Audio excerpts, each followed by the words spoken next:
ಈಗ ಸಡನ್ ಆಗಿ ಡೆಲಿವರಿ ಆಗುತ್ತೆ, ಯಾವ ಥರ ಕೇರ್ ಮಾಡ್ಬೋದು, ಸ್ಟಮಕ್ ವಾಶ್ ಕೊಡೋದಾಗಲಿ, ಫುಲ್ ಬ್ಯಾಕ್ ಚೆಕ್ ಮಾಡೋದಾಗಲಿ, ಬೇಬಿ ಕಲರು, ವೇಟು ಎಲ್ಲ ಚೆನ್ನಾಗಿದೆಯಾ, ನ್ಯೂ ಬಾರ್ನ್ ಹೆಲ್ದಿ ಬೇಬಿ ಹೆಂಗಿರಬೇಕು ಆ ಥರ ಇದೆಯಾ, ಏನು ಮಾಡ್ಬೋದು ಅಂತ ನೋಡ್ತೀವಿ.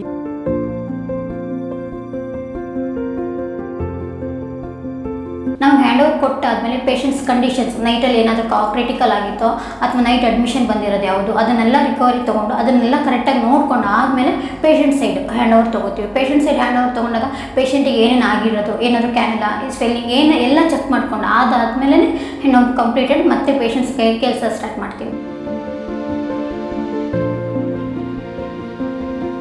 ಡಾಕ್ಟ್ರು OPD ಇರ್ತಾರೆ, ಅಲ್ಲಿಂದ ಸಡನ್ನಾಗಿ ಪೇಷಂಟ್ ಬಿಟ್ಟು ಬರೋಕ್ಕಾಗಲ್ಲ. ಆ ಸ್ಥಾನದಲ್ಲಿ ನಾವು ಪೇಷಂಟನ್ನು ಬದುಕಿಸ್ಬೇಕು. ಮೇಯ್ನಾಗಿ ನಾವು ಪೇಷಂಟಿಗೆ ಎಷ್ಟು 100% ನಮ್ಮ ಹತ್ರ ಎಷ್ಟಾಗುತ್ತೋ ಅಷ್ಟು ಎಫರ್ಟನ್ನು ಹಾಕಲೇಬೇಕಾಗುತ್ತೆ. ಆ ಎಫರ್ಟನ್ನು ಅಲ್ಲಿ ಇರೋ ಸ್ಟಾಫ್ಗಳು ಹಾಕಲೇಬೇಕು. ಪೇಷಂಟ್ ಕೇರ್ ಆಗಲಿ, ಹೇಗೆ ಬಿಹೇವ್ ಮಾಡಬೇಕು, ಯಾರ ಹತ್ರ ಹೇಗೆ ನಡ್ಕೋಬೇಕು, ಏನಾದರೂ ಪ್ರಾಬ್ಲಮ್ ಆದಾಗ ಯಾರ ಹತ್ರ ಹೋಗಿ ಸಾಲ್ವ್ ಮಾಡ್ಕೋಬೇಕು ಅಂತ ಟ್ರೈನ್ ಅಪ್ ಮಾಡ್ತೇವೆ.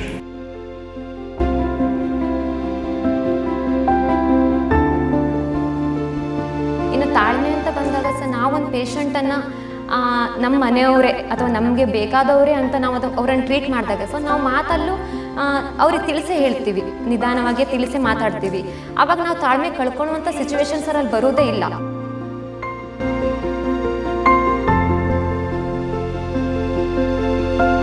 ನಾವು ಇನ್ನು ಯಾರೋ ನಾವು ಇವರಿಗೆ ಸೇವೆ ಮಾಡ್ತಾ ಇದ್ದೀವಿ ಅಂತ ಹೇಳಿದಾಗ ನಮಗೆ ಮನಸ್ಥಿತಿನೂ ಸರಿ ಇರುವುದಿಲ್ಲ ಸರ್. ನಾವು ಅವರಿಗೆ ಯಾವುದೇ ರೀತಿ ರೆಸ್ಪಾನ್ಸ್ ಮಾಡ್ಬೋದು. ಈಗ ಅವ್ರೇನೋ ಒಂದು ಕೇಳಿದ್ರು ನಾವು ನನಗೆ ಗೊತ್ತಿಲ್ಲ, ನೀವೆಲ್ಲೋ ಕೇಳ್ಕೊಳ್ಳಿ ಮಾಡ್ತಾರೆ ಸರ್. ಅದೇ ನಾವು ನಮ್ಮ ಮನೆಯವ್ರ ಜೊತೆ ನಾವು ಮಾತಾಡ್ತಿದ್ದೀವಿ ಅಥವಾ ನಮ್ಗೆ ಯಾರೋ ಬೇಕಾದ್ರ ಜೊತೆಗೆ ನಾವು ಮಾತಾಡ್ತಿದ್ದೀವಿ ಅಂತ ಹೇಳಿದಾಗ ಸರ್ ನಾವು ತಾಳ್ಮೆಯಿಂದನೇ ಮಾತಾಡಿರ್ತೀವಿ ಸರ್ ಅಲ್ಲಿ. ಅದಕ್ಕೋಸ್ಕರ ನಾವು ಪೇಷಂಟ್ ಇರಲಿ ಅಥವಾ ಅಟೆಂಡರ್ಸ್ ಇರಲಿ, ಪೇಷಂಟ್ ಅನ್ನೋಕ್ಕಿಂತ ಸರ್ ನಾವು ಪೇಷಂಟನ್ನು ಆರಾಮ್ಸೆ ಹ್ಯಾಂಡಲ್ ಮಾಡ್ಬೋದು. ಬಟ್ ಅಟೆಂಡರಿಗೆ ಹ್ಯಾಂಡಲ್ ಮಾಡೋದು, ಅಟೆಂಡರಿಗೆ ನಾವು ಅದನ್ನು ತಿಳಿಸೋದೇ ಸರ್ ಅದು ನಮಗೆ ದೊಡ್ಡ ಟಾಸ್ಕ್ ಅಂತಾನೆ ಹೇಳ್ಬೋದು.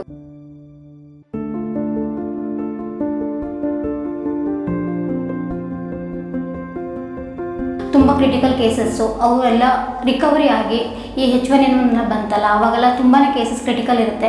ಆವಾಗ ಅವು ರಿಕವರಿ ಆಗಿ ಹೋಗುವಾಗ ನಾವು ಮಾಡಿದ ವರ್ಕು ಸ್ಯಾಟಿಸ್ಫ್ಯಾಕ್ಷನ್ ಅಂತ ಅನಿಸುತ್ತೆ ಸರ್.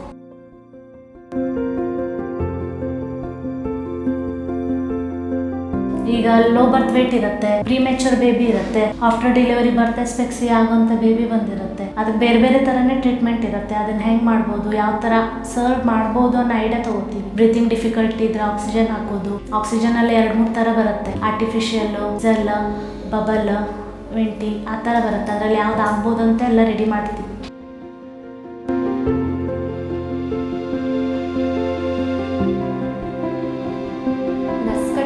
ಎಲ್ಲ ರೀತಿಯಲ್ಲೂ ಸಪೋರ್ಟ್ ಇದೆ ಸರ್. ನಮಗೇನೋ ಪ್ರಾಬ್ಲಮ್ ಆದರೆ ನಾವು ನಮಗೆ ಇನ್ಚಾರ್ಜಸ್ ಅಂತ ಇರ್ತಾರೆ ಸರ್. ನಾವು ನಮ್ಮ ಪ್ರಾಬ್ಲಮನ್ನು ಇನ್ಚಾರ್ಜಸ್ ಹತ್ರ ಹೇಳ್ಕೊಬೋದು.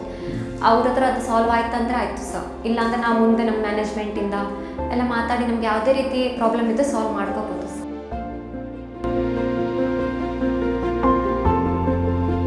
ಇಲ್ಲಿನ ವೆದರ್ ಆಗಲಿ, ವಾತಾವರಣ ಆಗಲಿ, ಸೆಕ್ಯೂರ್ ಆಗಲಿ ಎಲ್ಲ ಸೇಫ್ಟಿ ಅನಿಸುತ್ತೆ ಸರ್. ಅದಕ್ಕೋಸ್ಕರ ಇಲ್ಲಿ ಇರಬೇಕು ಅಂತ ಅನಿಸುತ್ತೆ. ನಾವು ತಾಳ್ಮೆಯಿಂದ ಇದ್ರೆ ಸರ್ ನಾವು ನರ್ಸಿಂಗ್ ಫೀಲ್ಡನ್ನು ಆರಾಮ್ಸೆ ಮಾಡ್ಕೊಂಡು ಹೋಗ್ಬೋದು ಸರ್. ಆದರೆ ತಾಳ್ಮೆನೇ ಇಂಪಾರ್ಟೆಂಟು ಸರ್.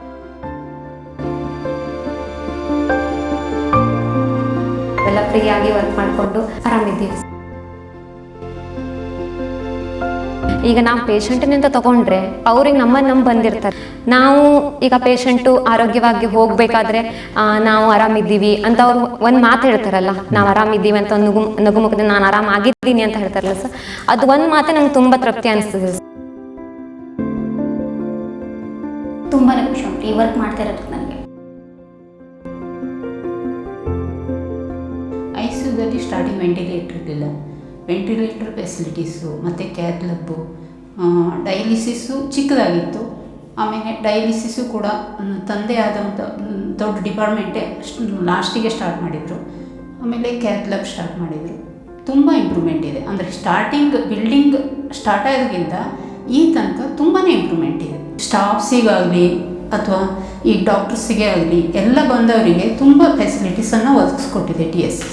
ಈಗ ಒಂದು ಸ್ಟಾಫಿಗೆ ಒಂದು ಏನಾದರೂ ಪ್ರಾಬ್ಲಮ್ ಆಯಿತು ಅಂದರೆ ಅಪ್ ಟು ಲಾಸ್ಟ್ ಏನೇನು ಅವರಿಗೆ ಇಲ್ಲಿಂದ ಸವಲತ್ತು ಏನೇನು ಬರ್ತದೋ ಅಷ್ಟು ಕೂಡ ಅದನ್ನು ಒದಗಿಸ್ಕೊಡ್ತಾ ಇದ್ದಾರೆ. ಒಂದು ಹಂತಕ್ಕೆ ಪೇಷಂಟನ್ನು ತರೋದೇ ನಮ್ಮ ಧ್ಯೇಯ ಆಗಿರುತ್ತೆ.